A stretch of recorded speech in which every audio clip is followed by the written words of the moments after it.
Welcome to the JM Exchange podcast. Just have normal conversations with people from Cleburne, Johnson County area that are doing cool things and helping people out. I just wanted to say thank you to a few people that have helped me bring this together and make this happen. Number one, I want to thank God. I can't do this without him. I also want to thank my wife. She's given me great support and stayed behind me through this whole thing. And also family and friends that have given me support too. Want to give a thank you to Blake Jones Agency for allowing me to set up my studio. I want to thank Carson Luce for graphic design. I want to thank Jerry Lair with bjjloan.com. Reach out to him for any of your residential loan needs. John Bendez, and also the guests that come on and share their stories. Hope you enjoy the conversation. Thanks, y'all. Sure. Sounds good. That's the best spot. All right, I'm going to do it. Start all over.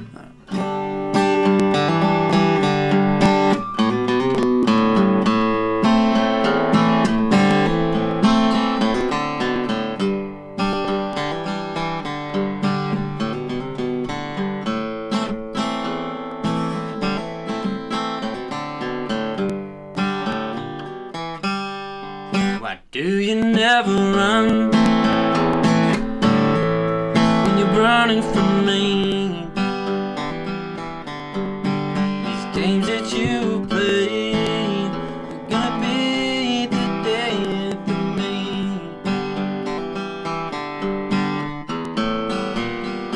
The words that you say seem to take over my mind, but I'm not gonna let you win your games tonight. I'm rolling south to the beaches of Acapulco, where I can hang out for a while and let it all go. So tonight, when your memories feel the need to start, gonna take it south to where you broke my heart.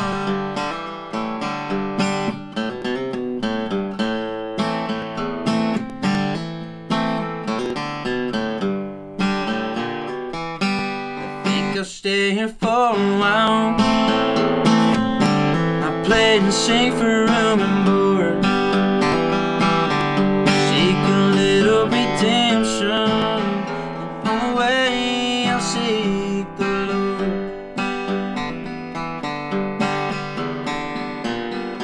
I know that I'll be alright if I can just get over you. But the music they played and the friends that I made are sure making that easy to do. I'm rolling south to the beaches of Acapulco, where I can hang out for a while and let it all go. So tonight, when your memories feel the need to start, gonna take it south to where you broke my heart.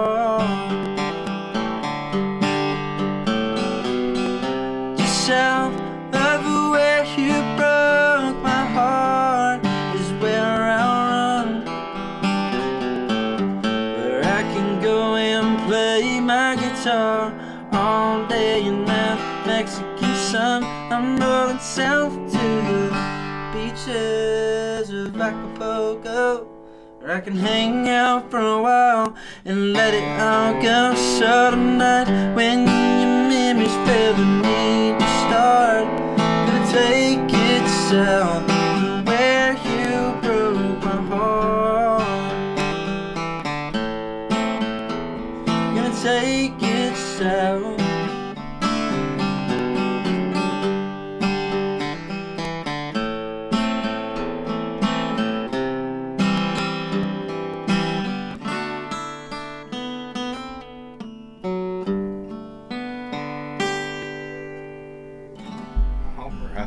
Man. Goodness. Hayden Dean, glad to have you here, brother. Yes, sir. I'm glad to be here. So why don't you tell everybody, where you're born and raised and who you are? Heck yeah. My name's Hayden Dean. I grew up in Cleburne, Texas. I was born and raised here. I mean, I went to school in 20 different places, but Cleburne's been my most central place. It's my dad, Eddie, and I'm here to play some music today and talk about music and do everything music. All right, brother. Heck yeah. So, when'd you start? I started playing guitar in 2021 snowstorm. Was whenever I started picking it up. You know, I was powers out, had a little bit of time to get it done. Move that a little bit further. Yes, sir. There you go. Right there. Yeah, you're probably good. Yeah, that's sweet. Sounds good. But that's whenever I started. Been playing for 5 years now. All right, man. 5 Heck years. yeah. That's not that long. You're pretty darn good, brother. Thank you very much. So what made you want to pick up the guitar, man? My dad has always played, and my uncle's always played, and I've always sat there with the guitar and just like strummed along, not really knowing how to play. And or whenever I was a kid, I did. I didn't do that whenever I was like older, because that's weird. But as a kid, I always sat with them and I played, just kind of strummed along, and I always wanted to actually learn and get good and be like them. And then obviously, you know, you have your artists and stuff, all your famous people. This inspires you as a kid to do stuff like this. So who inspired you? I mean, shoot. There's so many different people. I don't really have like a singular inspiring artist. I feel like I'm inspired by every different type of music. It just sticks with me no matter what it is. Yeah, no, I hear that, brothers. I've listened to all different kinds of music. I don't know. I feel like, you know, like old rap back in the day is totally different than the new rap. 100%. You know, and so I still have that on my playlist, which is funny. And, you know, I go back in the 60s, sometimes 50s music and stuff like that too. So you got to. Yeah. I've always had I've loved music. After my wife saw your hat that night that we met you and played, she was like, I got to get you one of those hats, because we go to concerts all the time. Right. That's what we love to do, is go to concerts and see live music. Heck yeah, I got that one from Lukenbach's, and you can go over there. Oh, heck yeah, I've been there. He's got one on now. Yeah? Camo. Heck yeah. That's it. Oh, I just realized that. Put some context to Hayden's deal. You know, we call that Snowmageddon. Yeah. In 2021, it's like 2 weeks of, you know, just people were out of power. You couldn't do nothing. Oh, yeah. My brother-in-law, my wife's brother, he and I, you know, we played music together growing up. He's 5 or 6 years younger than I am, but we wrote a lot of songs together back in the day, did a lot of gigging together back in the day. They didn't have any power. They came to stay at the house for about 10 days, and we didn't have anything to do. We're in the landscaping business, so we're not mowing yards when there's, you know. Yeah, no joke, right? 14 degrees outside. Yeah. And, you know, there's 2 inches of snow on the ground. So we sat around and played guitars. And that's, you know, Hayden, eventually he'd come moseying out of the room with another guitar, and he was, you know, sitting there on the couch just trying to figure out something. And so we showed him a few things, and he went and played with it. And I think YouTube did the rest for you, didn't it? Yeah, I mean, really, it was that Guitar Tabs app. Yeah. Yeah, man. Piss out of that thing. Yeah, so I was in a band, like, I don't know, it was somewhere around 15 years ago or a little less than that. But my first gig ever, I'd been playing guitar for 3 months. And Matt Wayne, do y'all know who Matt Wayne is? So Matt Wayne told me, he was like, hey, get 3 songs and come up to Overtime, when Overtime was still a thing, and he did open mic there, and he's like, play 3 songs up there. And I was like, I don't know if I'm ready for that. He's like, can you play 3 songs? And I was like, yeah. And he was like, then you're ready. Yeah. I was like, all right. So I did that. Then after that night, I guess somebody had heard, and Del Norte Taco hollered at me, and I started playing Friday nights out there before they had the stage and stuff. I was just in the little bitty corner, you know. Free tacos was my first paid gig. Yeah, that's right. That's nuts. Yeah, I mean, it was a good time, though. Heck yeah. I had a good time doing that. Free tacos is always a good deal. I'll do a gig for free tacos. 100%. So what have you played so far, man? Where have you played? I mean, I think my biggest feat has been Tannehill's Tavern so far in Fort Worth during that competition, which is awesome. But I've played some distilleries around here in town. I played at the Johnson County Distillery. I played at it's the one in between Fort Worth. Yeah, the Break Room. Oh, okay, yeah. Played up there. I played at Soulfire. That's everywhere in town. Where else have I played? Yeah, Jimmy's. He did Jimmy's a Yeah, I month did ago. play at Jimmy's. That was pretty cool because it was the same week they debuted him on the radio. Heck yeah. Oh, right on. And so they Had a got his cool name on little the sign. billboard, and we talked to so many people, a dozen people that were in there, and they were like, "Man, we were here. We came here to eat dinner and have some drinks, and we saw this name on the billboard, and we're like, man, we just heard him on the radio this morning." So they stuck around and hung out, and so they could hear Heck him. yeah. What radio station were you on? 95.9. Really? Heck yeah. That's what's on mine all the time, basically. Until there's commercials, and I'll go to 92.5 and then back. Yeah. After a few minutes, it's my favorite radio station. Heck I love yeah. that station. 95.9 is always. I'm a huge supporter of up and coming singer songwriters. You know, and they're just great. Yeah. 100%. So, have you ever played in any of their singer songwriter competitions or anything yet? No, but I want to really bad. I want to try and get in there eventually. That'd be a good thing to do, man. Heck yeah. You know, Shane is. I've never met him personally. I know a lot of people that have, and he's a good dude. He's got a good head on his shoulders, and he knows when you got it and when you don't. And, Yeah. You know, I'm no Shane Hollinger, but I think you got it, kid. I think you're going to be. I'm hoping one day, you know, you're going to be big and famous, and I'll be like, I had him on my podcast, and come back. Well, we're using Melody Mountain Studios to get his stuff done. Okay, right on, man. So shout out to Larry Joe Taylor and Melody Mountain. Ben Hussey is the producer. He was the bass player for 6 Market Boulevard. Okay, yeah. He's currently Yeah. the bass player for Shelby Stone. Just an absolutely amazing guy.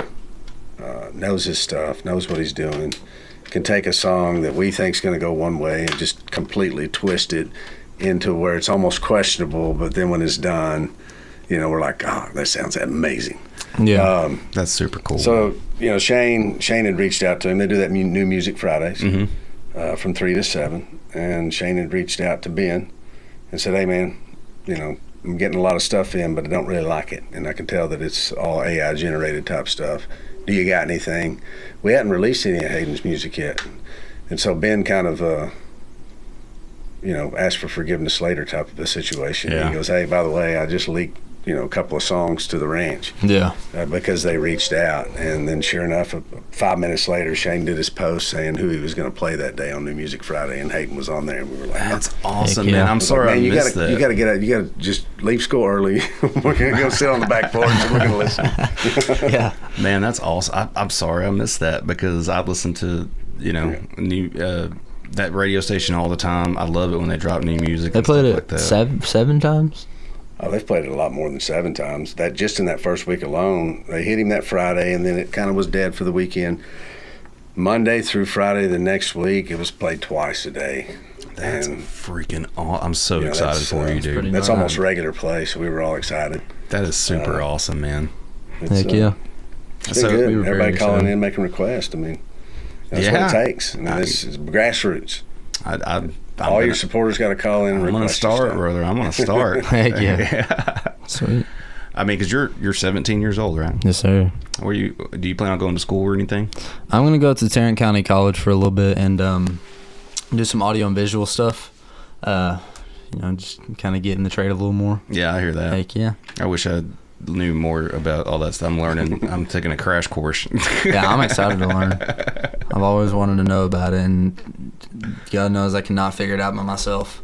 I would have to watch a lot of YouTube videos to figure all that out over there. Oh man, it's you'll get there. You know, back in the day that I saw your get up at you know, the little gig that you did for Blake and the family and friends for the election, and yeah, I was telling my wife, I was like, man, used to back in the day, I'd have so many speakers, you know, 2 big 15-inch speakers and 2 12-inch just to do a little acoustic gig, and now you just come in with a Bose, Yeah. and it's like plug and play. You just go right on with it. And I was like, man, I had to learn all this crap back in the day. It was, I mean, it's so simple nowadays. Technology is coming along. Hey, you buy another one of those little L116 Pros, and you can run a full band.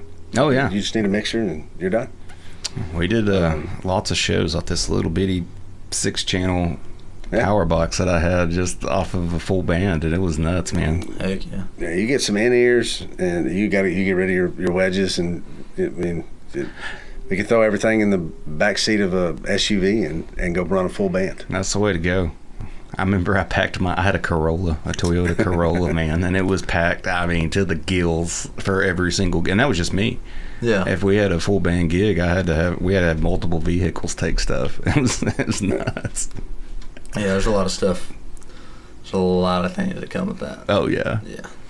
Well, that's awesome, man. Hayden, I'm going to touch on what he just said. I think that's where that's coming from is, so Ben also ran, he was the stage manager on the Miller Lite stage at Larry Joe Taylor this year. The big stage, yeah. And he hired Hayden to come and help work the backstage. So when Hayden says there's a lot of stuff, oh man, I couldn't even imagine. every single one of those artists that played on that stage this past year, he lugged every bit of their equipment onto the stage and off of the stage and packed it all up. Heck yeah, So- it was awesome. Hey man, that's cool. It Though. was fun. Real sweet taste of what it's like or what it takes. Yeah, what it takes. if you will. It's a to lot go of do work something in the like that. early days, Yeah. you know. Yeah. You're doing everything yourself and promoting yourself and all that stuff. Most definitely. Heck yeah, that was awesome. It was a lot of work. There's a ramp on the backside of that stage. It's probably the whole time is about like that. Yeah. And I mean, I was up and down that sucker all day long. I probably got some of my football muscle back doing all that. It was nuts. It was crazy. So you mentioned Crazy football. time. Did you play football here in town?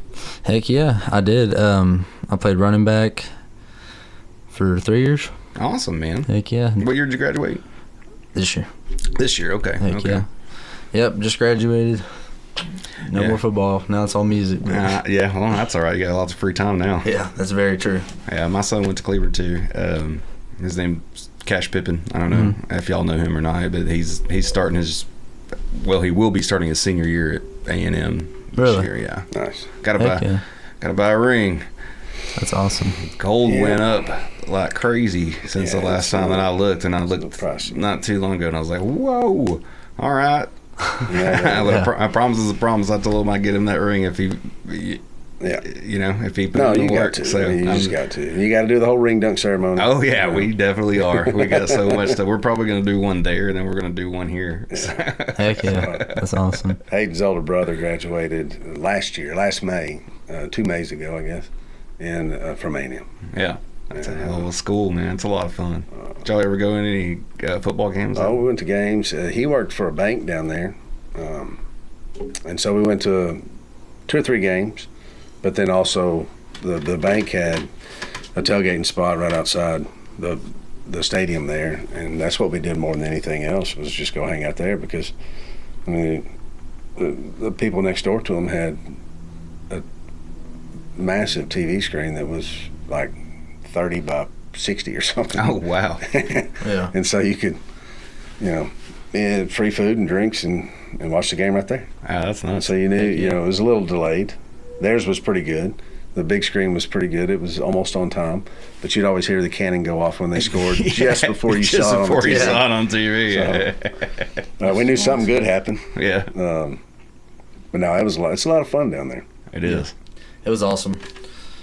It was always fun going to those games. Oh yeah, for sure. The Heck energy, yeah. man, is pretty insane. It's loud. Man, when we one of these days, you'll play out there.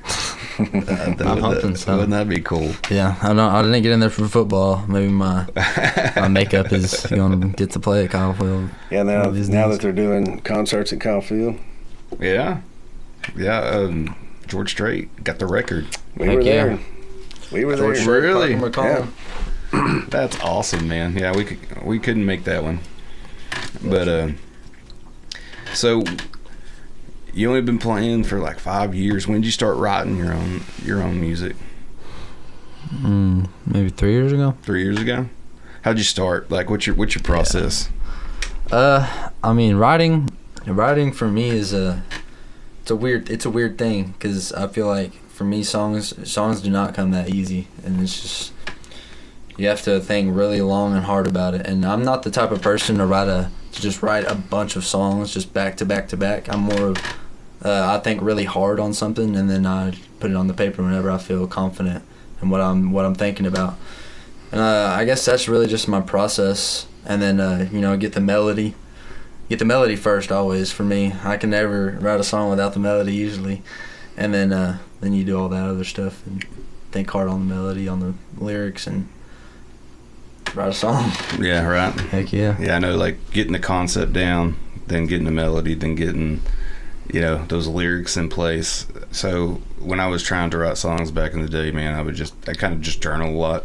You know, just get those feelings out there, and then grab a concept, and then I'd always kind of put the lyrics down first, and then just kind of start playing and putting them together. And that was how I started it. Of course, I only got like, I don't know, 3 or 4 that I actually ever written, and they sucked. But you know, it is what it is.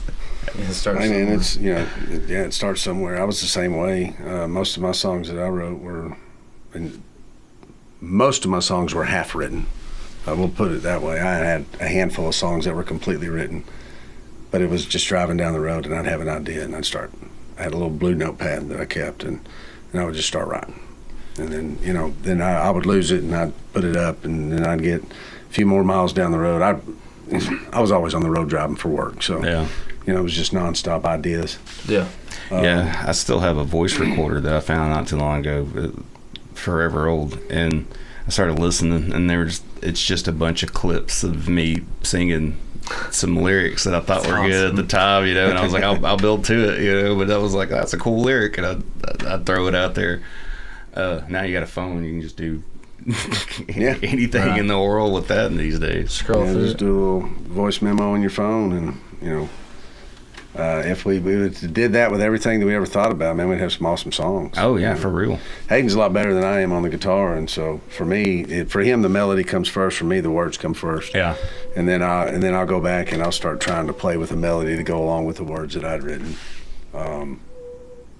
You know, him now, he's always got a melody first. He's always sitting down playing something on his guitar, coming up with something new. Yeah. Well, there's a million different ways you can write a song. Everybody's got their own process, you know. Oh, yeah. So, whatever you got to do, just keep cranking that stuff out, because, man, you're good.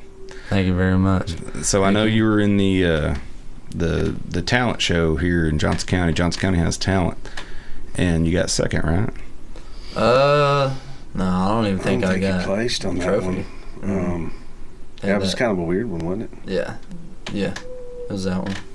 I think the saxophone guy got first, and then A couple of theater girls. Yeah, a couple of theater girls. I got you. Yeah, because I knew it wasn't just music; it was all sorts of different stuff. I was invited to that, but we ended up not being able to make it. And then when I met you at that party, I was like, I kind of wish I did. Heck yeah, that's awesome. It was, and then right before that was the FFA talent, or I guess in between. That was in between district and area, wasn't it? Yeah. So he won district, and he has won district FFA talent competition for 3 or 4 years in a row, and he gets to area, and it's kind of they don't have judges, so it's kind of a popularity competition. So that's okay. Yeah, we need to push for some judges in the FFA competitions, 100%. Right on. I think 4-H has got them, but not FFA. So what are your plans? What's your next plans of trying to move forward with your music career? Just keep on grinding it out, keep on getting some music, writing music, trying to get more shows, get a full piece band together, and get some practice in, stuff like that. Yeah, I'm just taking the small steps before. Yeah, no. Trying to take off. I hear that. Do you have anybody you play with now, or just pretty much mostly solo? Mostly, this is really just solo. All of his gigs so far have been acoustic gigs, and it works because most of what he does is for private events at this point in time, or small venues. All of the studio musicians, including Ben, the first day we were in there, we were like, man, you book a gig for a band, and we're there. So he's got a band if he needs it. Just the opportunity hasn't presented itself yet. Yeah. So, but no, he's all the way. He does a lot of private. He's got a gig this Friday and Saturday for private events. Oh, right on, man. And they pay well. Private events pay well for him. True. He does. He rakes it in. So that's awesome. It's better than a real job. Yeah. wrote a new song today. Talk about the song today and Yeah, man, brother. Tell me what you got. Shit, I can barely remember it right now. Well, you just talk about the song today and talk about the studio next week. Yeah. Well, we wrote a song today, and we still got to put it in the studio and put some instrumentals behind it so we can see what we really think about it. Yeah. But we wrote a song today at the house, and it was pretty good. More of like a rock and roll type of song, alternative rock, maybe like rock country, Heck yeah. that type of stuff. It was pretty good. And you're gonna take it up to the studio 17th. Oh, sweet, man. 17th. Heck yeah. Yeah, 17th is instrumentals, and then we'll have our vocals and like finishing stuff on July 7th and 8th. So how does that go? I've never was in the studio or anything like that. How does that normally work? So the first day you'll go in there for instrumentals, and then what we do is we go in and we play the song and play it a couple of times, however many times we need to, and everybody will take notes on it and like take notes on the measures and whatever. They do all their Nashville artist stuff on their notebook paper. And then we'll go in and we'll just start playing more, but all plugged in, and then we'll have our producer in the studio listening in, and he'll be playing bass while we're doing all that in there. And really, after that, it's pretty, just keep on playing until you find what you like, and you're like, wait, that's, stop right there, do that again, and then do that again. And then from there on, you have your song. You have your instrumentals, and then you record. It depends on how many songs you're doing. Usually instrumentals for one song, take around 7 to 8 hours. It's a long process making a song. But and then after that, you'll go up to the vocal part and doing all that, making sure you like your instrumentals and you don't want to change anything else. That's really it. And then they'll go through all the finaling and masters and stuff like that. Yeah, figuring everything out with the sound and all that. Heck yeah. Which we don't really see too much of that. We just let Ben do his thing. Yeah. And then, just wait for it to come out. That's super cool, man. I just really got to write the music and play the music. Yeah. That's fun, man. I'd rather do that all day than grind at a regular 9 to 5, to be honest. So I know you were on Off the Mic and Off the Record soon. So I've known Aaron for a really long time. We got a lot of mutual friends and stuff like that too. And heck yeah. How'd that go? It was really good. It was a pretty good podcast. Just asking questions, playing music. It was fun. He's coming on pretty soon, so heck yeah. We'll definitely be talking about you. Yeah, he can. That guy can talk for a while too. Yes, he can. I love him to death, though. He's such a good guy. He is, and he's got some great connections. He knows all kinds of people. It's just he's a really solid guy. And they met out at Larry Joe Taylor's. Heck yeah, it was awesome. Yeah, so I started going to Larry Joe Taylor when I was 16. And it was the last year they had it in Meridian.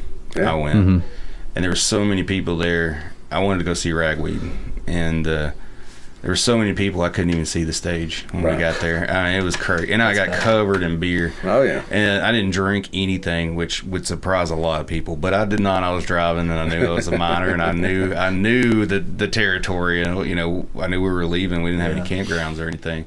And I was like, man, if I get pulled over, there's no way they're going to believe I wasn't, because everybody was just throwing beer everywhere. Yeah. And then after that, the next year was when it was out there in Stephenville at the mountain.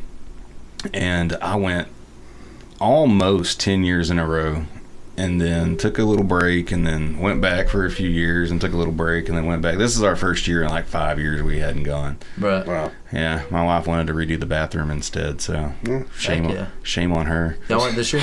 Those honeydews, yeah, they didn't come this year, but they were there last year. Oh, gotcha. Yeah, so what artists did you meet out there this year? Did you meet any really good connections or anything? Did you get to play in front of anybody? Oh, yeah. I got to, you know who Wade Forrester is? I do not. He's a songwriter from Australia. He's really, really good. You should check his stuff out sometime. I I got to show him some of my stuff on stage. He was the most personable guy that I talked to out of all those people there, and we sat up on stage during his sound check, and we talked for probably like 15-20 minutes. I got to play his guitar a little bit. He showed me some stuff that he'd been working on, and I showed him some stuff I'd been working on, and then we came back around later before the show started, and I met him at his trailer, and then he showed me some more songs, and I showed him some more of mine, and it was pretty awesome. It's just kind of getting to meet him, and just get that connection, get that connection going with those guys. I met Slade Coulter. He was really cool too. He's a really big guy. He's like 6'5", 6'6". He's really tall. He's a really tall guy, big old dude. And shoot, there's so many people there. I love his music, man. Heck yeah. He's got some good music. He's really good. There's been so many people out there. I'm a huge Co-Wetzel fan, and saw Co-Wetzel on the small stage out there. Yeah. The awesome I stage. mean, yeah, back in the day. My wife bought a shirt, and I was like, he hadn't even played yet. What are you doing? You don't even know if you like his stuff or not. Yeah, that's funny. So who else? You got Johnny Cooper. You got to meet Johnny Cooper. Yeah, I got to meet Johnny Cooper. And then I was thinking about it earlier and I lost it. There was just a lot of people there. There's so many artists, so many different artists. And I was up there for 4 full days of working. 4? Was it 4 or 3? Three full days, but he worked 9 a.m. to midnight. Yeah, that's I did work 9 a.m. a long day. So I got to get every last experience as far as the backstage goes I could. That's super all day awesome. long. Heck yeah. I got to go backstage one year, and man, I had the time of my life. I remember the majority of it. Right. I had a great time. I met William Clark Green, Kevin Fowler. I got a bunch of pictures. I met Dalton Domino.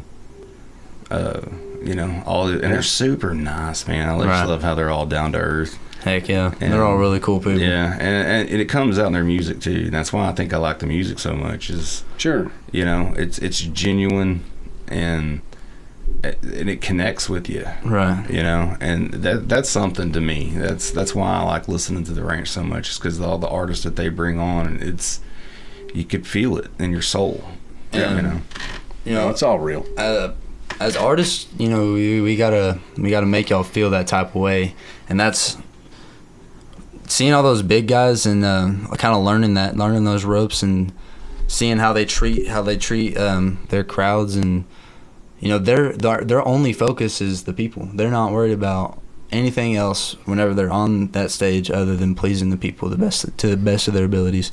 And it's so awesome because that's all they talk about outside of that too is just the people. That's all that matters. I mean, why else would you have music if you're not trying to make people happy? 100%. Exactly. I told somebody that first time I ever got on stage at that open mic, I was like, that was like, you can't even top the high. Right. There's no drug in the world that does that. Yeah. And just people cheering for you and just liking, what you did, and that's.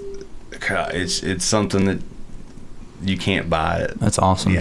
And so I really get, really rallied up about it when people are doing good and they're doing that thing, and you're getting to pour your soul into making people happy. And that's fantastic. It's always fun doing that. It makes it 100 times more better. It makes it more than just music.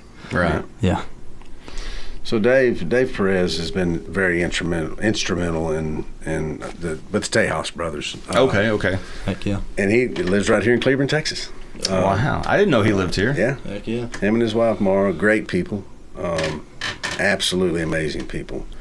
And Hayden had the opportunity to open up for him a couple of times in the fall for some benefits, fundraiser type deals last year. They're awesome. But, I mean, the minute we got to Larry Joe Taylor, it just kind of ran into Dave. I think he was coming out of the bathroom. Yeah. And we were headed backstage and ran into each other, and from there it was over. And he took Hayden and anybody he could think to introduce him to. And he was just dragging him around all night long until about 3 o'clock in the morning that night. That's awesome, dude. Playing music at campgrounds, whatever, introducing him to all the artists, took him into the artist bar, and just Dave's just an awesome guy. Cool. I think we talked about earlier the song that Hayden started off with. Dave came out to the studio and put accordion to that song and sang harmonies. And I tried to pay him just like we do all the artists, and he would not take the money. That's so he awesome. Would not. He drove all the way to Stephenville and spent about 4 hours in the studio, putting accordion to that song and singing harmonies, and then wouldn't take our money. So Dave is always going to have a place in our hearts for sure. 100%. He's just a great awesome guy. guy. And that's another thing that I love hearing too. And you hear about it all the time with these Texas artists and stuff. Of you don't hear of jealousy and self-loathing or anything like that. They hear something, they're like, I want to bring you up where I'm at, instead of push you down, or I deserve more than that, or you know what I mean. I love that. Oh, absolutely. You know what I mean? Because trying to explain it into words, I don't know. I've always been the person that likes to bring people up too. Sure. Not knock somebody down. And kind of the reason why I started this whole thing. I'm a nobody. I don't have that big of a following. I'm very thankful that you're coming on. Because I'll probably get more followers from that. But I'm just trying that people that are doing like good things and cool things, and that's just I want to get that out there.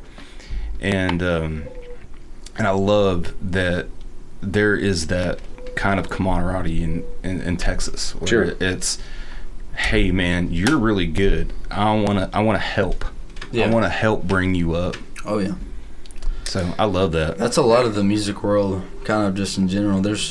Sure you have like your bad apples every now and then, but mostly it's just guys wanting to help each other, and there's really no like threshold of how good you can be. It's just because it's about the people. Like it's about the people, and it's It's been a fun past year, really, just meeting the people we met. Like I said, Dave has been very instrumental in getting Hayden in the right places and in front of the right people, being the same way. I don't know if it's because he's 17 years old or if it's because he's that good, but I don't know, man. When I first heard you, I was like, "Holy crap, dude! This kid is good." You got something. You got that thing. You know what I mean? The way you sing, the way you play, you can just feel it. Mm-hmm. And that's what it's about.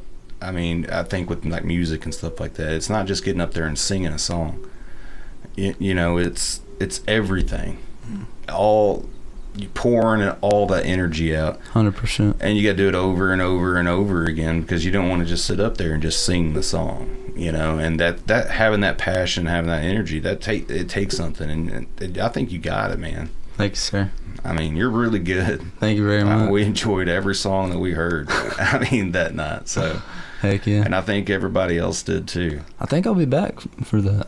I'll be back Saturday on Saturday. night. Yeah. Oh, nice, man. I don't know where it's going to be yet, but we're supposed to get some details here soon. Yeah, I don't know. I'm sure I'll be there too. So Heck yeah. I've been friends with Blake for a long time, so I'm sure he'll drag me out there. Hopefully he wins. Yeah, I'm hoping so too. I don't know, man. It's crazy online. The online stuff. I'm gonna let y'all BS your memories restroom. Okay. No problem. Yeah, man. The online stuff right now is kind of. I'm just kind of dumbfounded, I'm like, these guys are buddies, they hang out with each other's families and do all this stuff, and they're not saying anything bad about each other. It's everybody else, and I'm like, come it's on, weird, guys. Of course, Johnson County. Yeah, well, it's just politics altogether. I feel like everybody picks a side, and when they pick that side, it's like picking your favorite baseball team when you're 7 years old and you never let it go. I've had both of them. Well, Blake's never been sitting in my living room. Derek has sat in my living room, and over a completely different issue. But when he started running, he came and handed me his card, and he said, hey, I need to come sit in your living room again. I want to talk to you about, what I want to do as mayor. And I said, okay. You got my number. Anytime you want to come by, come on. And that was the last I heard. I got a phone call from Blake. Somebody had given him my number. And it was a Friday. I was working in Lancaster. And I answered the phone and whatever. He goes, hey, I'd like to put a sign out on this property. And I was told that I needed to call you. And I said, yeah, go ahead. He was like, no, I don't want to just put a sign. I want to meet you. And I said, okay, well, whatever. Holler at me first part of next week, and we'll figure out some lunch or something. Yeah. And I forgot all about it. And then Monday, the following week, he calls me again. Hey, when do you want to do lunch? I said, well, okay, meet me here tomorrow, 11:30. Okay. And we sat, we talked for an hour and a half, and I was like, he followed through. Yeah. And that was what just really, struck me. I mean, we had great conversation, but the follow through is what hooked me. Yeah. Was that he called me, doesn't know me. When we got kids in the same elementary school, we passed each other, at events multiple times, but I never had any kind of conversation until that Friday afternoon phone call, and then he followed up like he said he was going to, and I'm that kind of guy. Yeah. If you do what you say you're going to do, then I'm all in. Yeah, me and him had a conversation about that not too long, a few weeks ago, about part of being a man with integrity is when you say you're going to do something, you do it. Not to talk. I'm not talking trash about Derek at all. He came on my podcast. He did a very good job coming on my podcast, and I enjoy talking to the man. Yeah. And I always enjoy talking to him. He's a great guy. But yeah, I mean, I picked my candidate, and Sure. And I do feel that it's in Blake's heart to, really try to make Cleburne and good, and do the best that he really can for the people. So Yeah. that's who I'm supporting as well. They're both great people, both of them. Oh, yeah. They said they've both, said the reason that Derek was in my living room, a totally separate issue, but he followed through on that issue. Mm-hmm. Blake just really kind of, I don't even know how to explain it. I gravitated to him when through his follow through and what he said he was going to do, and his consistency in making sure that happened before he would even put a sign on our property. Yeah. So. Well, I'm definitely thankful, because I wouldn't have met neither one of y'all if it wasn't for him. So I got to hear you play some music, dude, and you did awesome. Yeah, he's an awesome guy. Yeah. Heck yeah. So I'm glad you got some really good support behind you. Heck yeah. And It's been more than I deserve. It's insane. It's kind of the same with this thing. I thought it would just be a bunch of trash talk online and all that stuff, and I'm really surprised that it hadn't happened yet. And I know it's going to. And I'm getting more comfortable behind this thing, and I'm kind of feeling myself out and learning, what to do, what not to do, and all that. And right. No matter what, I know I'm going to piss somebody off with my mouth on this thing, because, I mean, it's inevitable. But yeah, anyway, enough about me, man. I want to talk about you some more. So what do you got coming up that people can hear you besides listening to 95.9 The Ranch? Plug for them. I mean, we got some music dropping decently soon. Hopefully. We're still trying to come up with some good dates, but we got some good music coming very soon, very, very soon. Yeah, there's some songs we want to work some kinks out of that we recorded in the studio back in the winter, January, February.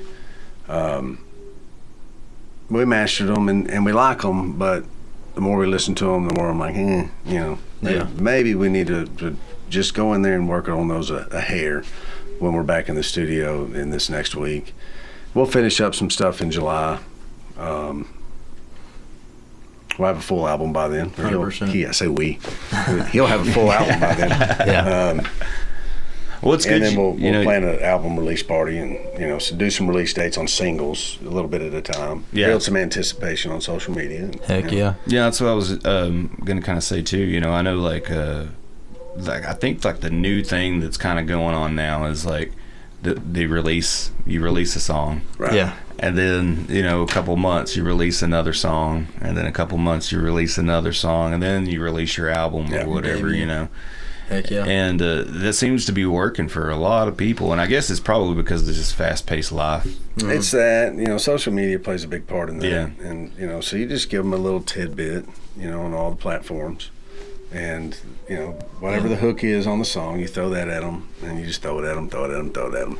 And you build that anticipation, throw a release date across the screen, and right. And then you drop it when you say you're going to drop it, and that's how you build that following. Yeah, for sure, 100%.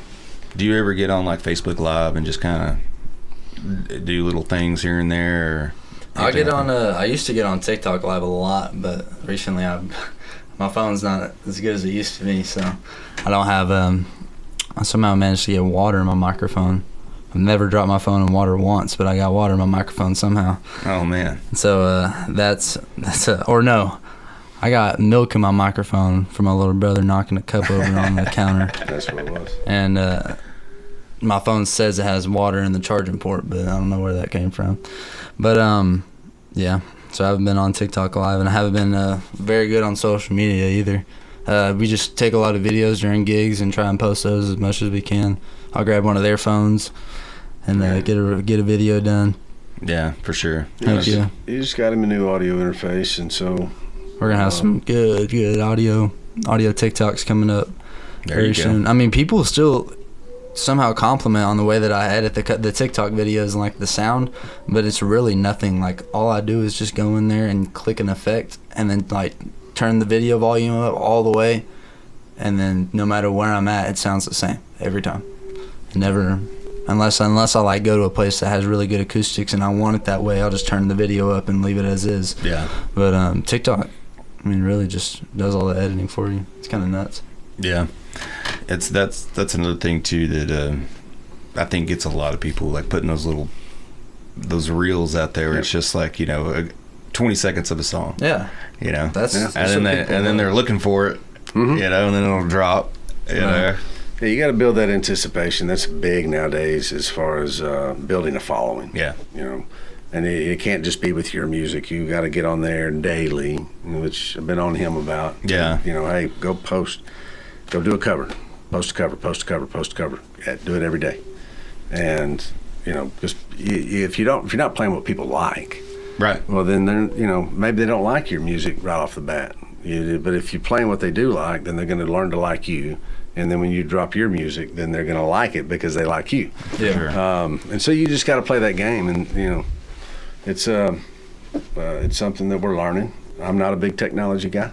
Yeah. But I'm dad, and I'm manager, and I'm booking agent, and I'm sound guy, and I'm roadie, and so wear a lot of hats. Yeah. And so we're learning. He knows a lot more about it than I do. And we just got to just get it going and build that following. He's got a great following already. Oh yeah. But we always need it to grow. Yeah, for sure. Like another thing is like doing live things, like go on Facebook and be like, go into the studio, we're gonna do some this and that and talk about it a little bit. Mm-hmm. That way people actually get to know exactly who you are too, that you're not just some guy that's out there playing music, but you're a real human being, and exactly. you have a life, and you have thoughts and ideas. I mean, 100%. That's all musicians. I think a lot of people forget that musicians are no better or no worse than anybody. We're all just humans, real people, like everybody else. Yeah. I mean, we are entertainers, which people get that confused a lot with the real meaning behind that. But right. Everybody's really good people for the most part. That's awesome. Yeah, like I said, you have your bad apples, but it's hard to go wrong with musicians. Everybody's really cool. Roger that. So, how many originals do you think you really have that are Because I know you said you're almost there to a full album, which is what, like 10, 12 songs? Yeah, about 8 to 10 songs these days. I mean, an album. Yeah. Albums don't exist these days. Yeah, it's all downloads. Yeah. I think, let's see. We got about six 6 songs that I'd be comfortable putting on an album. I don't know. We might. Got some half-written songs. Yeah. Working on some other stuff. So we go in the studio Wednesday, and so it's kind of crunch time. Gotcha. We got to finish up some stuff. Yeah. Go back to the grindstone. We had a good conversation about that this morning. About I mean, the money's been paid. And so we gotta. Yeah, you gotta. It's go time. It's go time. And it doesn't matter if you're feeling creative. It doesn't matter. We gotta. We go bounce it off of somebody else. It's just part of it. That's what you have to do. Yeah, for sure. Of course, I'm a lawn guy, so music isn't something that I turned into a career. But I understand business and I understand investments, and I try to instill that in him and make sure that he understands. Hey, there's real dollars involved here, and yeah, for sure. So you got to treat this like a job. It's you're out of school now. So, yeah. You got this is your job, and you got to get up every day and work it like you would go to work for somebody else. Yeah, for sure. Fortunately for him, he can go work 3 hours in 1 week and make as much as most of us do in 1 week. Yeah. Working a full-time job. Yeah, but there's a lot of other work that went into that. Years of practice work and learning, practice and everything that went into it. So. Oh yeah. It's just reaping the benefits of put on that work in all those years. Right. So, what was the name of that song that you opened with? That one's called South. That's a song my uncle wrote about his girlfriend leaving him on the plane ride back from Mexico. Broke up with him. Yep. That was a good one. That was written about 18 years ago. 18 years ago. Yeah. That was a good song, man. It's always been one of my favorites. You gonna play another one? Yeah, I will. Yeah, go ahead and play another one. Sweet. Should have brought a cajon, man. It was just really. Yeah. I think there's a bongo drum around here somewhere. Bongo. Got a djembe back there somewhere. You want another beer? I will take another beer.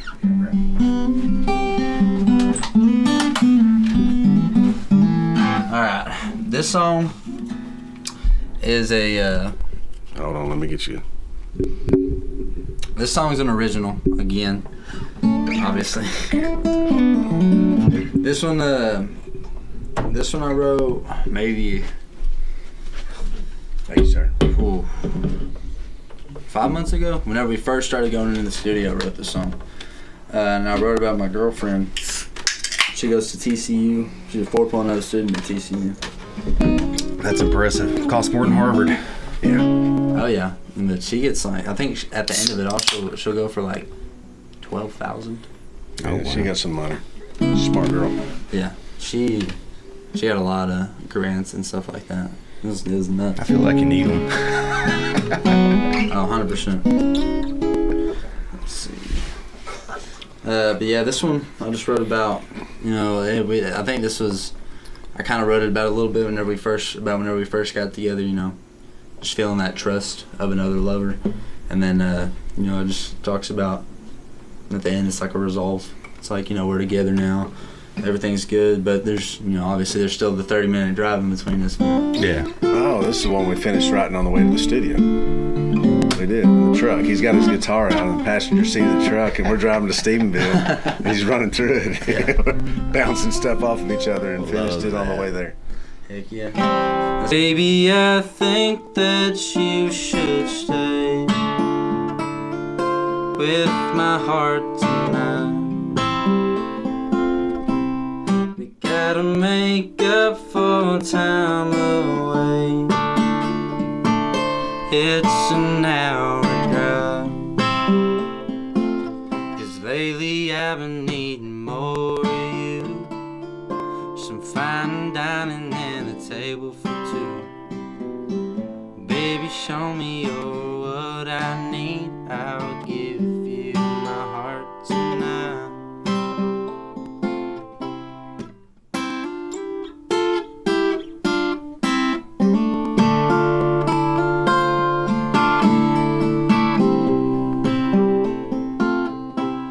And baby, I think that you should stay on my mind tonight.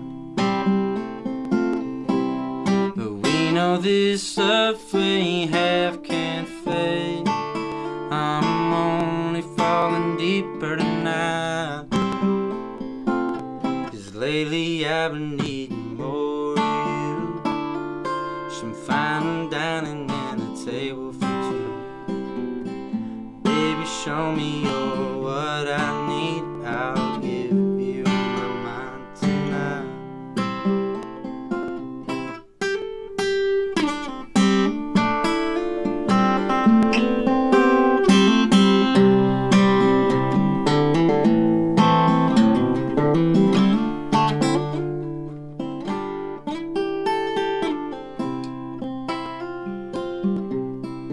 Baby, take my hand and show me the way. Dim those bedroom lights.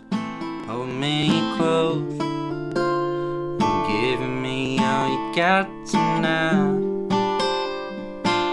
'Cause lately I've been needing more of you. Some fine dining and a table for two. Only show me your what I need, I'll give you my heart tonight. Only show me you're what I need, I'll give you all of me tonight.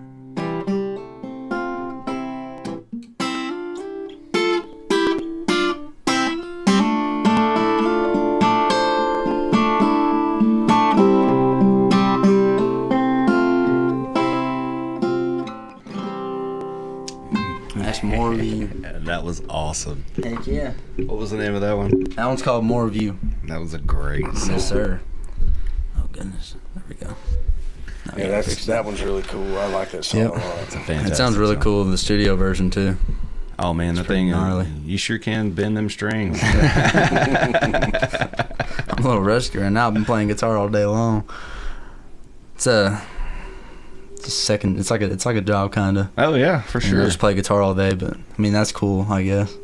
Yeah. Fingers don't feel cool, but Yeah, I know. I feel pretty great. I got calluses because I only play like every few days on the back porch. I play 5 or 6 songs. And, Yeah.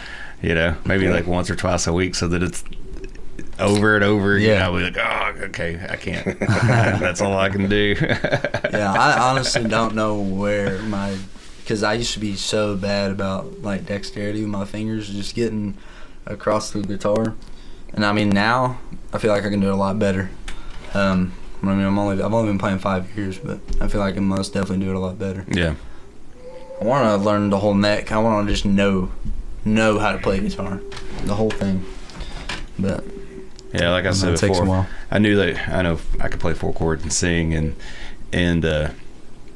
but like I remember when I was playing all the time, you hearing the wind. Yeah. Dude, the wind because the airport's right there and there's nothing to block it. It just howls. House through here. And I was like, what is that? No, So my wife told me I should have named this thing the Howling Hour because it just. That's funny. It's definitely helps. Eventually, I'll get that fixed. I don't know how, but I'm gonna try to figure something out. Lots more foam, I guess. So talking about More of You, that song is the shortest song you've written so far. Yeah. It took the longest in the studio to get down, instrumentally and vocally. Yeah. Really? The shortest song that he has took the longest in the studio to get down instrumentally and vocally. It's crazy. Now, it sounds amazing, but it just, the vocal portion of it seemed like it took forever. I thought we'd run right through it, but It was just one of those songs where we had exactly how we wanted it to sound in our heads, but we were just trying to hear it. We were just trying to hear that, and eventually we did. So That's awesome. I mean, you're walking a fine line of talking and singing in that song. yeah, And so it makes it difficult in the studio to make everything just sound on point. right. Yeah, it's a tough song to, like you said, to make sound on point. Yeah. I mean, even doing it live, it's just like, well, lately I've been I'm basically talking to you, but I don't know. Maybe It was fun. The studio experience in the wintertime was fun. The vocals, his older brother got to come in. Him and his older brother harmonized very well together. That's awesome, man. And so now he's in San Francisco now. Yeah. You got to find somebody to sing harmony for me, man. I'm sure you'll have plenty of people lined up after you you drop some music, man. It was really cool to watch him, come in and do the vocals, and his old brother singing harmonies for him, and because he does not like to sing in front of people. And I really wish we would have put about 6 beers in him before he got in there, because he would have done much better. Yeah, he would have been much more comfortable. He was definitely there for a while before he kind of settled in. He sounded kind of chipmunky. I was like, bro, you need to calm down. There is something of having a couple of drinks where you just can let go a little bit. Yeah. You know what I mean? And like really feel it. Oh yeah. Yeah. Not condoning drinking to anybody, but but if Hayden's playing a gig and his brother's there, towards the end of the night, he'll work up the nerve to get up there and harmonize with him to a song or something. Like you said, just gotta get him a few beers in him. It's mixed drinks, really. Yeah. He don't even like drinking beer. No, he doesn't. That's all right though. Oh man, that was really good. Heck yeah. Thanks, sir. Man, that's cool hearing like kind of the background too, all the studio stuff and how that works. Because I know Bart Rose is still really big, in Fort Worth Sounds, and that's if you get on that ranch song picking thing, man, like you'll get some studio time with him, and basically around here he's head honcho. You know what I mean? It is. There's a reason we went with Melody Mountain. I looked at Bart's place.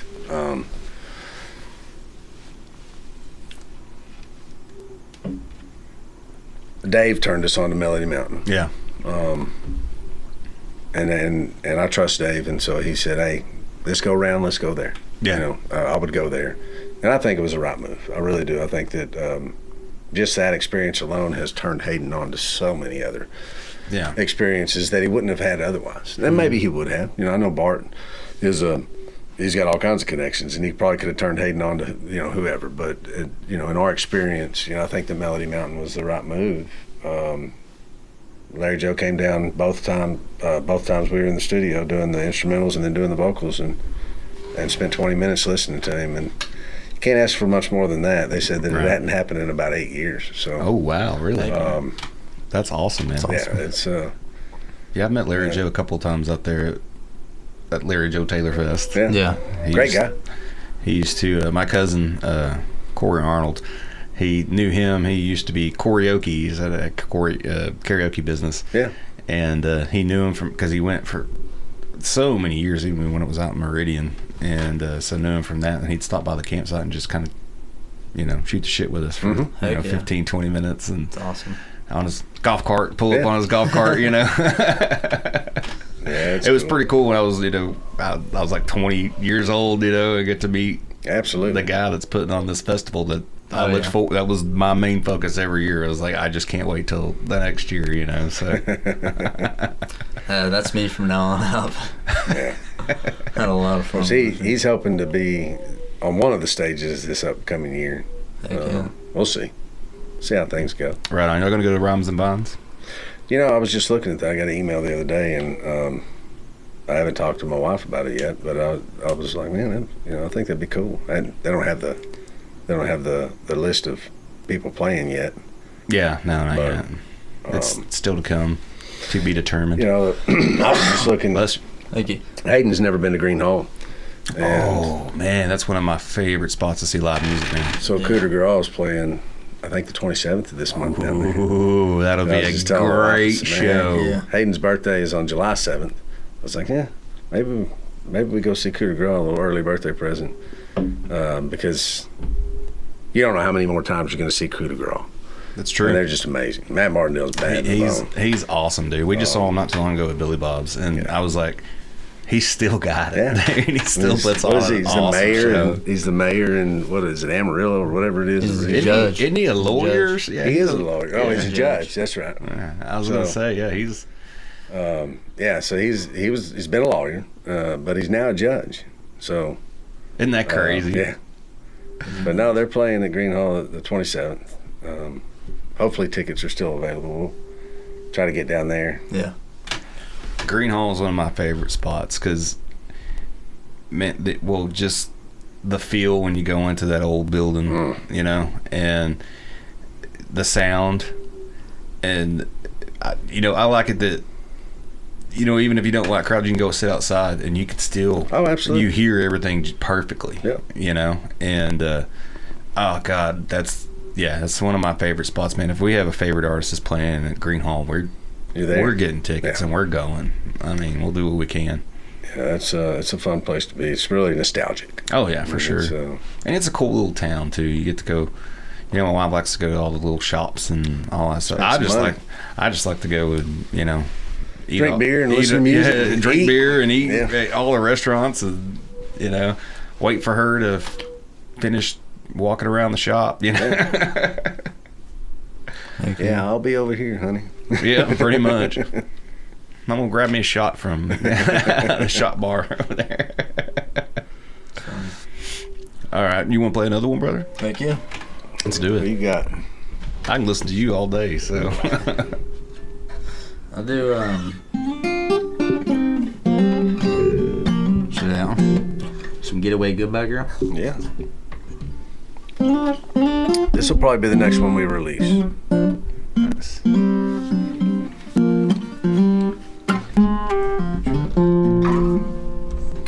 Alright. I wrote this one with I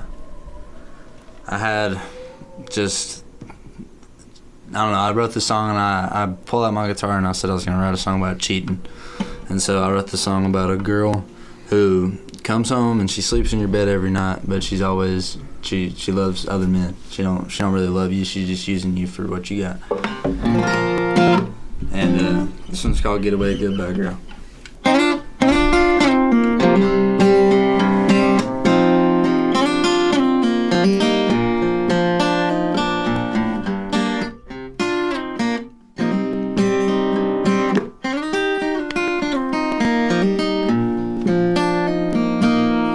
Lately I've been thinking I need a little more of you.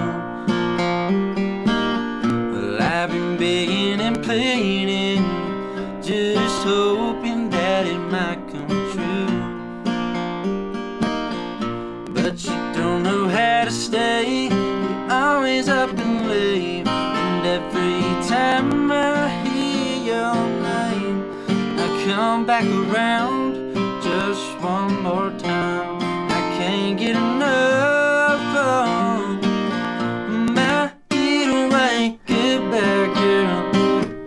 She's everything I can't have in this world. Well, she'll come home late at night, someone else on her mind, and end up in my bed. My getaway goodbye girl. Someone else's world, my getaway goodbye girl. Ain't really mine at all.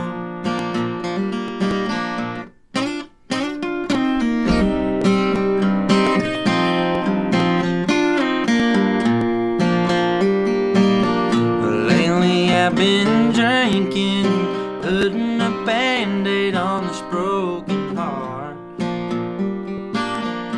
I should get to leaving, but your memory saying just stay home. But still you don't know how to stay, waking you up and leave. And every time I hear your name, I come back around one more last time. I can't get enough of my getaway goodbye girl. Everything I can't have in this world. Well, she'll come home late at night, someone else on her mind, and end up in my bed. My getaway goodbye girl. Well, every night you're someone else's world. My getaway goodbye girl. Ain't really mine at all.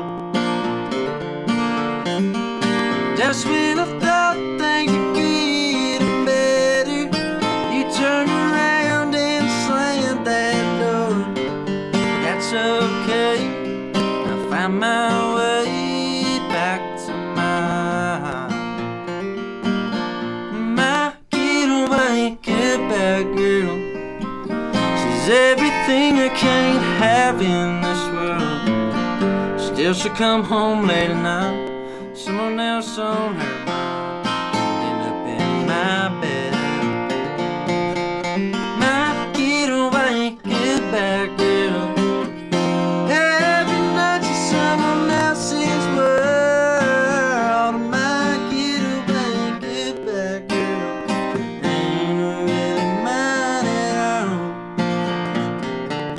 Might get away, get back, girl. Ain't really mine at all.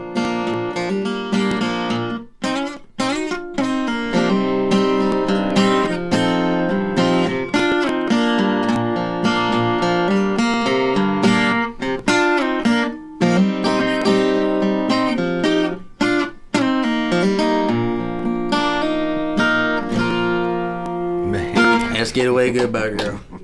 that was awesome, man. I felt something like Gary Stewart, like It's most definitely coming out of that. 80s country swing kind of Yeah, yeah, that's a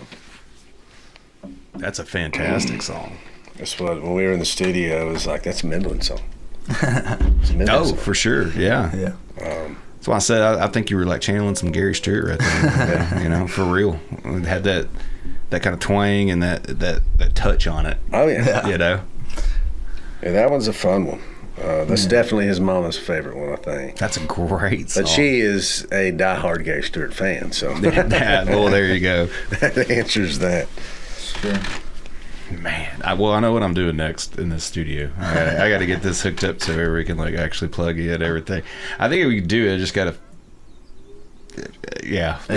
figure it out. You just run a chord to that guitar. Yeah. Golden. Yeah, that's all I think we need, man. You can dial it in from there. Yeah, Heck yeah. for sure. I got that one interface. I bought this new one, and it's a little different. So each track is its own. Yeah. Instead of that one, it's just all one.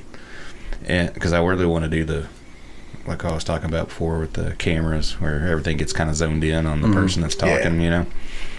Like I said, just trying to figure all this crap out. Like, Right. So you got to start somewhere. been out of the game for a while, but yeah, I definitely want to, because that was awesome. That's a cool song. That's my favorite one to play, I think. That's a 100%. great song, man. Thank you very much, sir. Man, I'm very happy for you. The studio version, which we'll let you listen to here in a bit. That's studio version of that one's pretty cool. Did we put steel guitar to that one?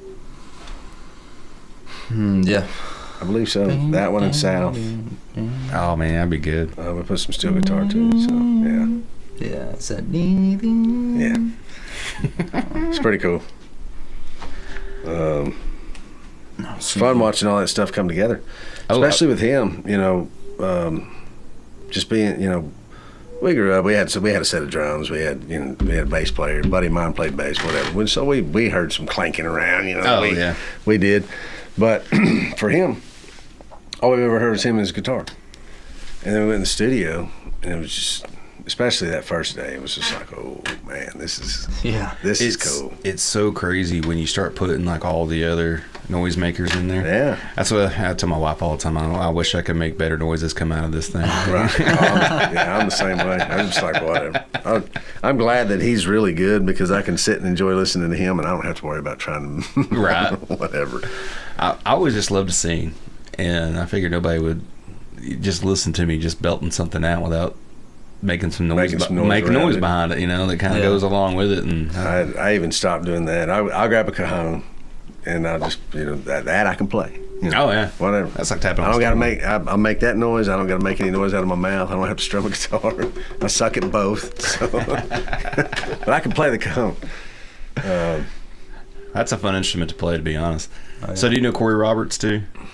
Corey Roberts. He's good friends with Aaron Bentley as well. Is he? And he makes so he has CR sounds, and he makes cajon drums, like custom cajones. I saw one of Aaron's custom ones. Yeah, it was freaking gnarly. If it had a CR on the side of it, it's from Corey, and Corey makes some pretty nice ones. Check that out. I got 2 of them. Thank you. I got one, and it's cool because he'll put like those electric probes in it, and it burns into the wood. Yeah, looks kind of like lightning. Cool. That's cool. and then it's got Texas, and it's all weathered on the front of it. Definitely have to check him out. And then I had to make a mini one that's like this big. You know, it's like one you can just travel with. You put it between your leg. Of course, you know, a lot lighter sound or whatever. And it's got "Don't Tread on Me" on it. Oh, that's cool. Yeah, that's gnarly. Yeah, heck yeah, that's pretty sweet. Yeah, I saw one of Aaron's, and I thought that was really cool, and it sounded good too. It sounded really nice. Yeah, had a real nice sound too. We need to get. Saw a bunch of them out at Larry Joe. Every campsite we went to, at his podcast. There were several homes at every campsite that we went to and played, but I played some nice ones that we just wandered up on campgrounds, and he was playing guitar, and I was like, yeah. Let me get that cajon. You can look into it. It sounds pretty good. I probably need to bring like one up here in the studio, just for. Heck yeah. Like I said, because like I didn't even think about it today, to be honest. Or you could have been playing on that thing. Oh, dude, I do like playing the cajon. Yeah, it's a fun instrument. What is it? Yeah, there's some little bongos. There's another big bongo around here somewhere. The djembe? Man, it does get it's hot. A big one. You're not lying. Djembe? It's about like this big, yeah. And it's in there somewhere. I don't know where it is. Gotcha. This room was full of. There's that drum kit that I moved out there, and then there's another electronical drum kit that I moved out of here, and there's a keyboard, full keyboard and interface right there. Of course, you can see all the banjos, but those all need to be fixed. You can't play those. That's all right. Blake had a lot of cool stuff up here, man. Is Blake a musician too? Yeah, he played in band and all that kind of stuff. Okay. Yeah, and he beats around he's a beater. He beats on the drums. Gotcha. Hey, that's a tough.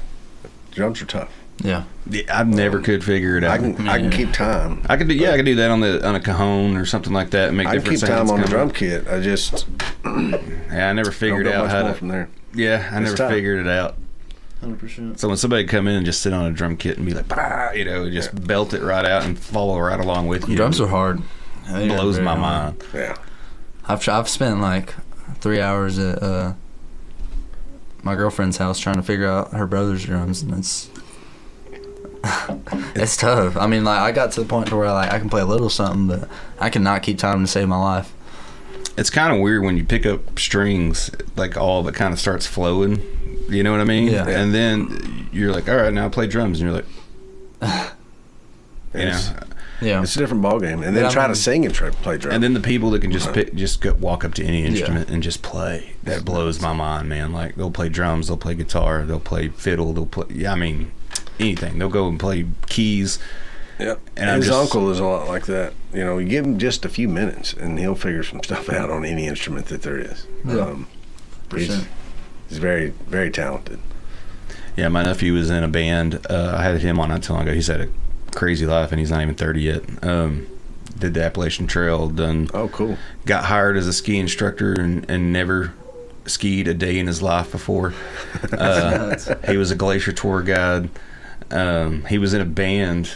They played the House of Blues, man, when he was like 16 years old. Oh, wow. He played a gig in downtown Fort Worth, and they showed up, him and his buddies, and they were 16. Yeah. And they were like, y'all can't play. And they're like, why not? You hired us. You booked us to come. And they were like, you have to be 21 to come in here. And so they're like, yeah, you come in, you set up, and then you play, and then you got a jet. And they're like, what about all our friends that are coming?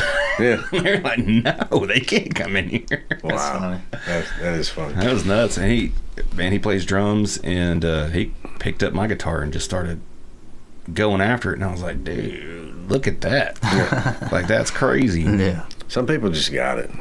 For me, I learned how to play a few chords on the guitar, and I could strum and some songs and sing, and then I was good, And me and a buddy of mine, we'd go in high school. We'd go around here in town and play gigs at the coffee shop or whatever, whatever there was. I had a great time until I was probably about 27, 28, and I was tired about every 2 nights a week, staying out till 2, 3 o'clock in the morning, then having to get up and be at work at 7 a.m. And it started really hitting on it pretty hard, and I was like, I don't think this is going anywhere else besides just doing that. So yeah, that's me. I stopped about the time he was born. So he was born in July of 08. My last gig was in March of 09, and I was done. Yeah, it was, it's fun, man. It's fun, but I guess I got no one to hang it up as well. I don't regret it at all. I mean, I'm glad that he picked it back that's super up. Cool, man. That you have kind of that whole thing behind it. Yeah, I mean, anything I did wasn't really anything to speak of, but it was fun, and hey, it provided. I mean, yeah, the little $75 or $100 that I made, it made a difference in we're gonna pay the light bill or we're not, type of situation back then. So no joke. But he came along, and I was like, I'm not hanging out to 1, 2 o'clock in the morning in the bars. And his brother was, I don't know, 5 or 6 years old at the time, and then he was a newborn, and I just said, no. Yeah. But I'm glad his brother never was. He was interested. He just never followed through with picking up the instrument. He had every instrument that you could think of as a kid growing up, and he did learn the saxophone some. Right. But all the rest of them he didn't mess with. And then Hayden, same way. I think Hayden broke 3 guitars before he learned how to play one. Well, I mean, that happens. And he finally did. Man, I had so many guitars when I was playing. You can only play one at a time. I don't know why I had so many, but every time I got a deal, I was like, oh man, I'll take that. If I had the money, that's right. I'd take the money. Take it off your hands, and And I still got one I got from my cousin. He worked in a pawn shop, and it's an Alvarez. You can't beat an Alvarez. I love it so much. Preamp's bad in it. Get that changed out. It's going to be more than the guitar's worth, but I'm still thinking about doing it just because I've put enough money into it now. There's some Alvarez that sound. Yeah. His uncle's got one that's, and he named it Selena. Yeah. That's one of the best sounding guitars I've ever heard. Hey, they're great, and they play so good. Oh yeah, smooth. That Alvarez of his is bad to the bone. And he bought it. He probably bought it off your cousin. Did he work at M&M Pawn? He worked at Cleburne Pawn. Okay. Cleburne Pawn's where he worked. He bought all sorts of stuff working there. Yeah. Probably more than he should have, to be honest. But he at one point he had so many guitars and stuff like that. He was like, I got to sell these things. So you're just thinking, I'm going to go pawn these. Yeah. But it's kind of funny. I took an interest. I was 10 the first time I got an electric guitar. My grandmother bought for me for Christmas, and Randy Rogers working at Vicky Lynn's, and I was 10 years old, gave me guitar lessons for about 8 months. Yeah. And that was my very first start on a guitar. And then I went to guitar lessons at M&M Pawn with Mark. Mm-hmm. Mark taught me some things on guitar as well. And then we moved to the country, and everything's 45-minute drive, and it was fine. I didn't put in the time when I was 10, 11 years old that I should have been putting in. You know what I mean? It was hard to get me to practice every other day. Right. So. That's how Lee has. That's how my little brother is. Yeah. He's learning piano. And then when I picked it up again when I was older, YouTube, in the tabs, looking up tabs, and then just listening, and ended up playing. And like I said, I never got real good though. That's all it takes. Brother, you got any more you wanna belt out? If you want to do overtime, yeah, let's do one more. We'll wrap this sucker up. Sweet. This is the one that's got on the radio. Oh man, you gonna play it the way it does on the radio? No, probably not. Why not? Because it's not. I don't have it solidified. I don't have the acoustic radio version solidified yet. I like my acoustic version. I like having my acoustic version the way it is, and then my radio version being rock hard. So this one you actually, if you subscribe to like iTunes, you can still hear, the old version he's going to play today. Oh, nice. On iTunes. And it's been there for a couple of years now. Yeah, I think I'm gonna redo it acoustically and have a studio cut version, but whenever I do it acoustically, I'm not going to do it like it was in the studio. I'm going to do it like I'm about to do it right now. Yeah, man, that'd be awesome. Heck yeah. But this one's called Overtime. I wrote it whenever I was 14 years old about a buddy of mine who was going through, or it started about a buddy of mine who was going through a heartbreak, and then my girlfriend broke up with me, and then I was sad too. So I wrote the second verse about my relationship, and then I wrote the choruses. Wrote the first chorus about my buddy, and then it just picked up. And it's a sad song. You're gonna be wondering what the hell I was doing when I was 14, or what more my buddy was doing. This one's called Overtime.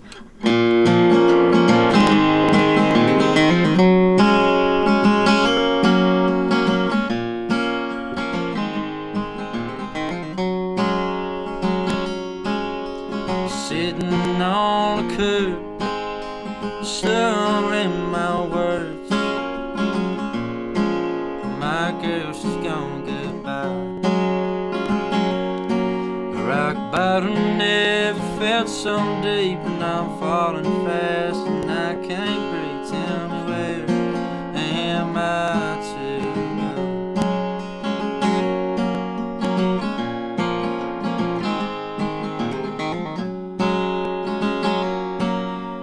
Work is long, the days are hot. She's got my heart tied in a knot. That bottle is calling my soul. Overtime to find a rhyme, just an old boy stuck in time, and I can't crawl my way out.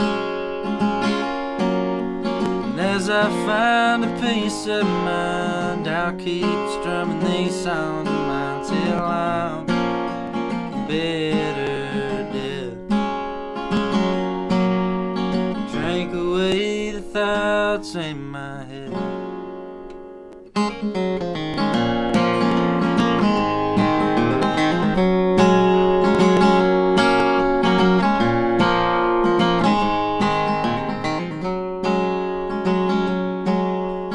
Been knocked down black and blue, nothing beat me down quite like you. My feet are stuck to the floor. Brick by brick and board by board, I did my best to keep it from that door. My darling, won't you come back home? Well, overtime to find a rhyme, just an old boy stuck in time, and I can't crawl my way out. And as I find a peace of mind, I'll keep strumming these songs of mine till I'm better dead. Drink away the thoughts in my head. Drink away the thoughts in my head.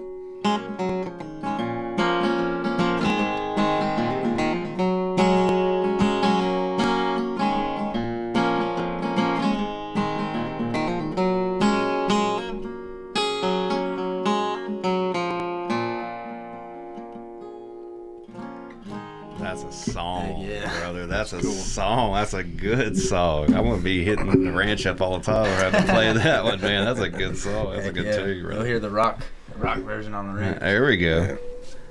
Well, go ahead and tell everybody how they can get a hold of you and listen to you and all that good stuff before we wrap this thing up.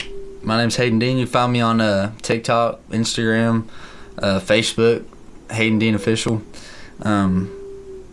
Hayden Dean Official at Gmail is my booking email. So There you go. heck yeah. Well, brother, I really appreciate you coming on. sir.